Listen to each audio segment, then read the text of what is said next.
নমস্কার বন্ধুরা, আশা করছি সবাই ভালো আছেন, সুস্থ আছেন। আপডেট মিত্র অনুরাগ চ্যানেলে আপনাদের সবাইকে স্বাগত জানাই। তো আজকে যে বিষয়টি নিয়ে আমি আলোচনা করব তা হলো কীভাবে আপনারা খুব সহজেই বাড়িতে বসে মোবাইল ফোনের মাধ্যমে অন্নপূর্ণা যোজনার ফর্ম ফিল আপ অনলাইনে করতে পারবেন। তো চলুন দেরি না করে ভিডিওটি শুরু করা যাক। তো এর জন্য প্রথমে আপনাদেরকে অন্নপূর্ণা যোজনার যে অফিসিয়াল ওয়েবসাইট রয়েছে socialregistry.wb.gov.in এই পোর্টালে আসতে হবে। তো আমি লিঙ্কটি আমার ডেসক্রিপশন বক্স এবং কমেন্ট বক্সে দিয়ে দেবো। তো আসার পরে এখানে দেখুন অপশন রয়েছে সিলেক্ট ইউর ডিস্ট্রিক্ট। আপনি আপনার ডিস্ট্রিক্ট সিলেক্ট করবেন, দেন আপনি আপনার রেজিস্টার্ড মোবাইল নম্বর ইনপুট করবেন। ইনপুট করার পরে দেখুন নিচে রয়েছে ক্যাপচা ফিল করে রিকোয়েস্ট ওটিপিতে ক্লিক করবেন। ওটিপিতে ক্লিক করার পরে আপনাদের রেজিস্টার্ড মোবাইল নম্বরে 6 সংখ্যার একটি ওটিপি আসবে। ওটিপি ইনপুট করে ভেরিফাই অ্যান্ড কন্টিনিউ বাটনে ক্লিক করবেন। দেখুন তারপরে রয়েছে ফ্যামিলি ডেটা কালেকশন, এরকম একটি ইন্টারফেস আসবে।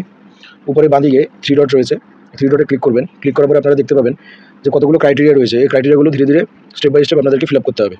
কোনো ধরনের কোনো ভুল করবেন না, সঠিকভাবে ক্রাইটেরিয়াগুলো ফিল আপ করবেন। তো ক্রাইটেরিয়াগুলি হলো কি, basic information, ration card and food subsidy, assets, income or profession, identity docs and Kavach scheme. Then আপনারা এখানে আপনাদের ল্যাঙ্গুয়েজও সিলেক্ট করতে পারবেন। আপনারা আপনাদের পছন্দ মতো ল্যাঙ্গুয়েজ সিলেক্ট করতে পারবেন। তো ল্যাঙ্গুয়েজে ক্লিক করুন। করার পরে ইংলিশ, হিন্দি, বাংলায় 3 ধরনের ল্যাঙ্গুয়েজ রয়েছে। আপনি যেটাতে কমফোর্টেবল সেটা সিলেক্ট করবেন। করার পরে চলে আসবেন হেড অফ দ্য ফ্যামিলি। তো এখানে পরিবারের যে প্রধান রয়েছে, যে বয়োজ্যেষ্ঠ রয়েছে, তার নাম এখানে এন্টার করতে হবে। তো তার 6জন সদস্য আছে। ধরে নিন আমি যে ফর্ম ফিল আপটি করছি, এই পরিবারের 2জন সদস্য, হাজব্যান্ড এবং ওয়াইফ। তো হাজব্যান্ড হলো হেড অফ দ্য ফ্যামিলি, অর্থাৎ মেম্বার নম্বর 1, আর মেম্বার 2 হলো তার স্ত্রী। তো এইভাবে আপনারা আপনাদের পরিবারের সদস্য সংখ্যা অনুযায়ী মেম্বার অ্যাড করবেন। তো আমরা এখানে কী করছি, অ্যাড মেম্বার করে নিচ্ছি। যেহেতু আমাদের দুজন অ্যাড করে নিচ্ছি। আপনারা চাইলে ম্যাক্সিমাম 10 জন অ্যাড করতে পারবেন। তো আমার যেহেতু 2জন প্রয়োজন, আমি 2জনই অ্যাড করছি। করার পরে হেড অফ দ্য ফ্যামিলির ওখানে চলে যাচ্ছি। যাওয়ার পরে হেড অফ দ্য ফ্যামিলির যে ডিটেলস, অর্থাৎ হেড অফ দ্য ফ্যামিলির নেম, আধার কার্ড অনুযায়ী পরিবারের যে প্রধান রয়েছে তার নাম দেবেন, আধার কার্ড অনুযায়ী তার ডেট অফ বার্থ দেবেন, তিনি কোন লিঙ্গ অর্থাৎ কোন জেন্ডার, মেল না ফিমেল তা দেবেন। দেওয়ার পরে সিলেক্ট ক্যাটাগরি সিলেক্ট করবেন। ক্যাটাগরিতে ক্লিক করলে আপনারা দেখতে পাবেন এখানটাতে যে অনেকগুলি অপশন রয়েছে। তা আপনারা যে ক্যাটাগরির মধ্যে বিলং করেন সেই ক্যাটাগরি সিলেক্ট করবেন। সিলেক্ট রিলিজিয়ান, তা আপনি কোন সম্প্রদায়ের মানুষ সেটা সিলেক্ট করবেন। আমি এখানে হিন্দুইজম সিলেক্ট করলাম।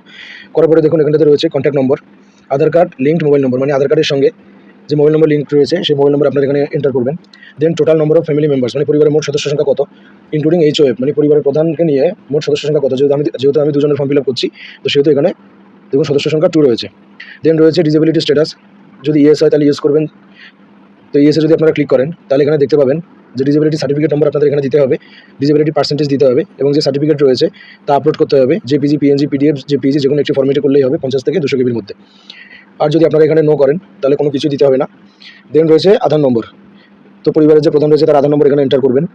এন্টার করার পরে দেখুন এখানে একটি অপশন আছে যে আধার কার্ড ডকুমেন্ট আপলোড করতে হবে। তো সেম আধার কার্ডের ফ্রন্ট এবং ব্যাক সাইড একটি PDF কনভার্ট করে আপনারা JPG, PNG বা PDF ফর্মেট যে কোনো একটি ফর্মেটে 50 থেকে 200 কপির মধ্যে আপলোড করবেন। দেন এখানটা পার্মানেন্ট অ্যাড্রেস, তো পরিবারের প্রধানের যে পার্মানেন্ট অ্যাড্রেস তা দেবেন। ডিস্ট্রিক্ট সিলেক্ট করবেন। ডিস্ট্রিক্ট সিলেক্ট করার পরে এরিয়া সিলেক্ট করবেন। এরিয়া কি রয়েছে, রুরাল না আরবান, আপনারা যে এরিয়ায় থাকেন সেই এরিয়া সিলেক্ট করবেন। করার পরে পিনকোড সিলেক্ট করতে হবে। দেন পুলিশ স্টেশন সিলেক্ট করবেন।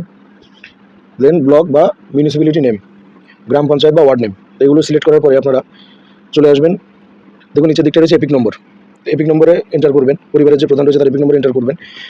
এপিক নম্বর এন্টার করার পরে দেখুন রয়েছে epic or voter ID document upload করতে হবে। তো সেম আধার কার্ডের মতো JPG, PNG, PDF বা JPG যে কোনো 4 ধরনের একটি ফরম্যাট হলেই চলবে, এবং 50 থেকে 200 কপির মধ্যে আপলোড করবেন।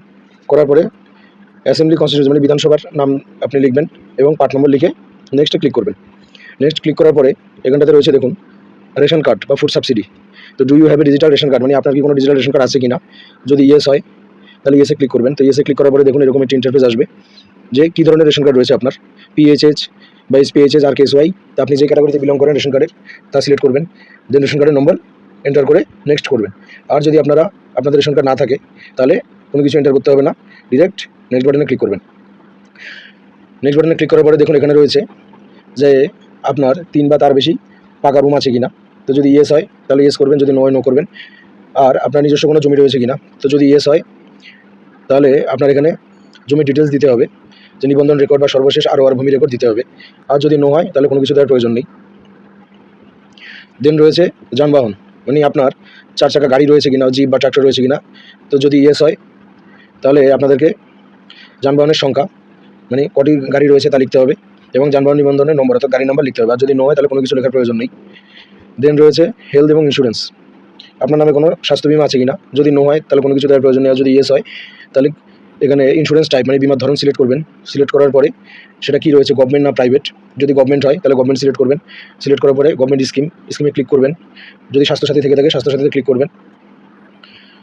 দেন স্বাস্থ্যসাথী কার্ডের যে নম্বর রয়েছে নম্বর দিয়ে নেক্সট বাটনে ক্লিক করবেন। আর যদি বিমা না থাকে তাহলে নো দিয়ে ডিরেক্ট নেক্সট বাটনে ক্লিক করে দেবেন। এরপরে রয়েছে আপনার যে আপনি কি আয়কর বা পেশাদার কর দেন কিনা। যদি ইয়েস হয় ইয়েস করবেন, যদি নো হয় নো করবেন। আপনার কি প্যান কার্ড আছে? যদি ইয়েস হয় তাহলে অবশ্যই প্যান কার্ডের নম্বর দিতে হবে। আর যদি নো হয় তাহলে প্যান কার্ডের নম্বরের প্রয়োজন নেই। দেন আপনার এখানে টোটাল অ্যানুয়াল ফ্যামিলি ইনকাম, মোট বার্ষিক পারিবারিক আয়, তা এখানে এন্টার করবেন। এন্টার করার পরে আপনারা চলে যাবেন নিচের দিকটায়, দেখুন রয়েছে যে নেচার অফ এমপ্লয়মেন্ট, মানে আপনি কোন ধরনের চাকরি করেন বা কাজ করেন। তা আপনি যে ক্যাটাগরিতে বিলং করছেন, যে ক্রাইটেরিয়া সেটা আপনি ফিল আপ করবেন। দেন আপনি এখানে হাইয়েস্ট কোয়ালিফিকেশন মানে সর্বোচ্চ শিক্ষাগত যোগ্যতা কি পরিবারের যে প্রধান রয়েছে তার, তো সেখানটাতে আপনারা দেখুন অনেকগুলি অপশন রয়েছে। ইলিটারেট, লোয়ার দ্যান 10th, মাধ্যমিক, উচ্চ মাধ্যমিক, গ্রাজুয়েশন। তো যে ক্রাইটেরিয়া আপনাদের সেই ক্রাইটেরিয়া ফিল আপ করে সেখানে ঠিক দেবেন। দেওয়ার পরে রয়েছে যে আপনি কি কোনো সাংবাদিক পদ, মন্ত্রী, সাংসদ, বিধায়ক ইত্যাদি কোনো পদে পদান্বিত কিনা। তো যদি ইয়েস হয় ইয়েস করবেন, যদি নো হয় নো করবেন। দেন আপনি কি সরকারি পেনশনভোগী? ইয়েস হলে ইয়েস, নো হলে no. Are you registered under GST, আপনি কি জিএসটির অধীনে নিবন্ধিত? হ্যাঁ হলে যদি ইয়েস করেন তাহলে আপনাদের জিএসটি নম্বর দিতে হবে, যদি নো হয় তাহলে দেওয়ার প্রয়োজন নেই। দেন আপনারা নেক্সট বাটনে ক্লিক করবেন। ক্লিক করার পরে এখানে দেখতে পাবেন রয়েছে যে সিএ আবেদনের স্থিতি, মানে আপনি কি সিএ আবেদন করেছেন কিনা। যদি আপনার জন্য তা অ্যাপ্লিকেবল না হয় তাহলে নট অ্যাপ্লিকেবল দেবেন। যদি আপনি অ্যাপ্লাই করে থাকেন তাহলে অ্যাপ্লাই দেবেন।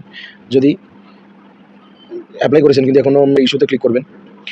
আবার দেন রয়েছে যে যদি এসআইআর 2024-এ আপনার নাম বাদ দেওয়া হয়ে থাকে তবে মামলাটি কি বিচারাধীন। যদি তা না হয় তাহলে নট অ্যাপ্লিকেবল, যদি বিচারাধীন থাকে তাহলে ইয়েস, যদি না হয় নো। দেন আপনারা এখানে নেক্সট বাটনে ক্লিক করে চলে আসবেন। দেখুন পরবর্তী ইন্টারফেস রয়েছে সরকারি প্রকল্পের সুবিধা পাচ্ছেন কি আপনি ডিবিটির মাধ্যমে। যদি নো হয় নো করবেন, আর যদি ইয়েস হয় তাহলে আপনারা স্কিমের নাম লিখবেন যে আপনারা কোন স্কিমে টাকা পান।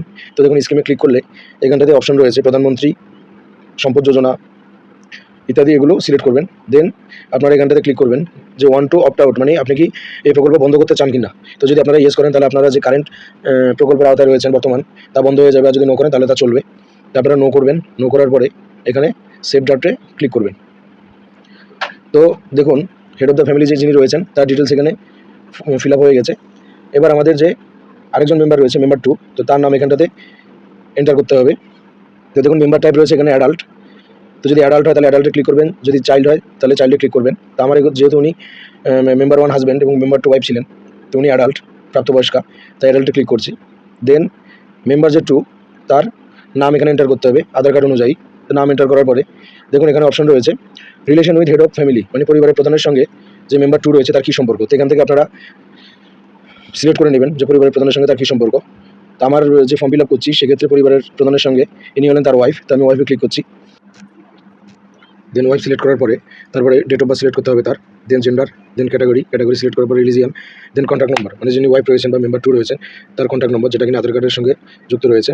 তারপরে সিলেক্ট করবেন ডিসেবিলিটি স্ট্যাটাস, যদি ইয়েস হয় তাহলে আগের মতোই ডিসেবিলিটি সার্টিফিকেটের নম্বর এবং পার্সেন্টেজ দিতে হবে, আর যদি নয় তাহলে কিছু সিলেক্ট করার প্রয়োজন নেই। আধার নম্বর, এখানে মেম্বার 2 যিনি রয়েছেন তার আধার নম্বর এখানে এন্টার করবেন। আধার নম্বর এন্টার করার পরে দেখুন আধার কার্ডের যে ডকুমেন্ট রয়েছে তা আপলোড করতে বলছে 200 কেবির মধ্যে, 50 থেকে 200 কেবির মধ্যে, তা আপলোড করে দেবেন। দেন আপনারা আবার ভোটার কার্ডের বিবরণে চলে আসবেন। এখানে এপিক নম্বর এন্টার করবেন। এপিক নম্বর এন্টার করার পরে আবার তা আপলোড করতে হবে আধার কার্ডের মতোই। দেন আপনারা বিধানসভা এবং পার্ট নম্বর সিলেক্ট করে নেক্সটে ক্লিক করবেন। নেক্সট বাটনে ক্লিক করার পরে দেখুন এখানে রয়েছে হেলথ অ্যান্ড ইন্স্যুরেন্স, স্বাস্থ্য বিমা। তো স্বাস্থ্য বিমা আছে কি না, তো যদি ইয়েস থাকে, নো থাকে তাহলে নো, আর যদি ইয়েস হয় তাহলে এখানে কোন ধরনের স্বাস্থ্য বিমা উনি পান। তো স্বাস্থ্যসাথী ক্লিক করবেন। দেন স্বাস্থ্যসাথীর নম্বর দিয়ে নেক্সটে ক্লিক করবেন। দেন রয়েছে আপনি কি আয়কর বা পেশাদার কর দেন কিনা। তো যদি ইয়েস হয় ইয়েস করবেন, নো হলে নোতে ক্লিক করবেন। আপনার প্যান কার্ড আছে কিনা, প্যান কার্ড যদি থেকে থাকে ইয়েস করবেন। ইয়েস করার পরে প্যান কার্ডের নম্বর দিতে হবে, আর নো হলে নো করে দেবেন। দেন এখানে রয়েছে নেচার অফ এমপ্লয়মেন্ট, মানে আপনি কী ধরনের কাজ করেন। তো যিনি আমার এখানে যার ফর্ম ফিল আপ করছি তিনি হলেন মানে হাউস ওয়াইফ, কোনো ধরনের কোনো কাজের সঙ্গে যুক্ত নন, তাই আমি আনএমপ্লয়েড এখানে দিলাম। তারপরে আপনাদের ক্রাইটেরিয়া অনুযায়ী সিলেক্ট করবেন হাইয়েস্ট এডুকেশনাল কোয়ালিফিকেশান।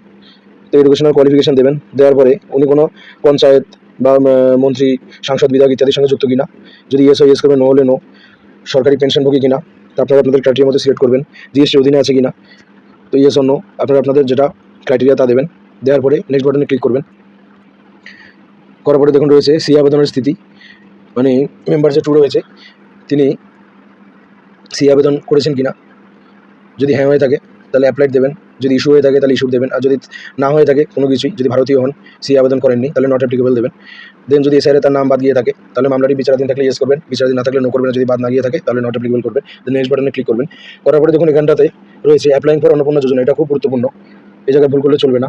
তো দেখুন আপনারা এখানে অন্নপূর্ণা যোজনার জন্য আবেদন করেছেন, তো যেহেতু উনি ওয়াইফ, তো সেহেতু উনি অন্নপূর্ণায় যোজনার জন্য আবেদন করবেন। তো আমি সিলেক্ট অপশনে ক্লিক করবেন। অপশনে ক্লিক করার পরে দেখুন এখানে দুটো অপশন রয়েছে, ইয়েস আই এম অ্যাপ্লাইং, মানে হ্যাঁ আমি আবেদন করছি, না আমি নই। তো যেহেতু আবেদন করছে তাই এখানে আমি হ্যাঁ আমি আবেদন করছি, ক্লিক করছি। ক্লিক করার পরে দেখুন নিচের অপশন রয়েছে যে সরকারি প্রকল্পের সুবিধা কি পান আপনি ডিবিটির মাধ্যমে। তো যদি আগে পেয়ে থাকেন তাহলে ইয়েস করবেন। ইয়েস করার পরে স্কিম দেবেন, যে কোন স্কিমে আপনি টাকা পেতেন, ধরুন লক্ষ্মী ভান্ডার পেতেন, তার লক্ষ্মী ভান্ডারে ক্লিক করবেন। করার পরে এখানে অপ্ট আউট করতে চান, মানে আপনি কি লক্ষ্মী ভান্ডারের প্রকল্পটি বন্ধ করতে চান, তো এখানে ইয়েস করতে হবে, কারণ লক্ষ্মী ভান্ডারের প্রকল্পটি বন্ধ করার পরে আপনি অন্নপূর্ণা ভান্ডারের প্রকল্পে আওতায় অন্তর্ভুক্ত হবেন, তো এখানে ইউজ করবেন। আর যদি আপনি কোনো ধরনের কোনো স্কিমে টাকা না পেয়ে থাকেন আগে, তাহলে এখানে নো করে দেবেন। নো করার পরে সেভ ড্রাফট করে নেবেন। সেভ ড্রাফট করার পরে আপনারা এখানে দেখতে পাবেন যেখানে ডিটেলস রয়েছে ফ্যামিলি ডেটা কালেকশনের ডিটেলস, এখানে হেড অফ দ্য ফ্যামিলি এবং মেম্বার টু অ্যাড হয়ে গেছে, আর নিচে রয়েছে ডিক্লারেশন অ্যান্ড কনসেন্ট। তো এখানে যে টিক বক্স রয়েছে, টিক বক্সে ক্লিক করবেন। টিক বক্সে ক্লিক করার পরে সাবমিট অ্যাপ্লিকেশনে ক্লিক করবেন। সাবমিট অ্যাপ্লিকেশনে ক্লিক করার পরে দেখুন এরকম একটি ইন্টারফেস হয়ে যাবে যে your application submitted family level data collection form. তো দেখুন আপনাদের অ্যাপ্লিকেশনটি সাকসেসফুলি সাবমিট হয়েছে এবং এখানে আপনার টেম্পোরারি অ্যাপ্লিকেশন আইডি দেখাবে এবং কবে সাবমিট করেছেন। তো এটি আপনারা যত্ন সহকারে রেখে দেবেন, কারণ পরবর্তীতে যখন স্ট্যাটাস চেক করার অপশন আসবে তখন এর মাধ্যমে এই অ্যাপ্লিকেশন আইডির মাধ্যমে আপনারা স্ট্যাটাস চেক করতে পারবেন। তো বন্ধুরা এভাবে খুব সহজে আপনারা বাড়িতে বসে মোবাইল ফোনের মাধ্যমে স্টেপ বাই স্টেপ অন্নপূর্ণা ভান্ডারের অনলাইন ফর্ম ফিল আপ করতে পারবেন। তো বন্ধুরা যদি ভিডিওটি ইনফরমেটিভ হয়ে থাকে তাহলে অবশ্যই লাইক করবেন, কমেন্ট করবেন, বন্ধুদের সঙ্গে শেয়ার করবেন এবং আপডেট মিত্র অনুরাগ চ্যানেলটি সাবস্ক্রাইব করবেন নতুন নতুন ভিডিও পাওয়ার জন্য। তো দেখা হবে পরবর্তী ভিডিওতে, ততক্ষণ অবধি সবাই ভালো থাকবেন, সুস্থ থাকবেন, ধন্যবাদ।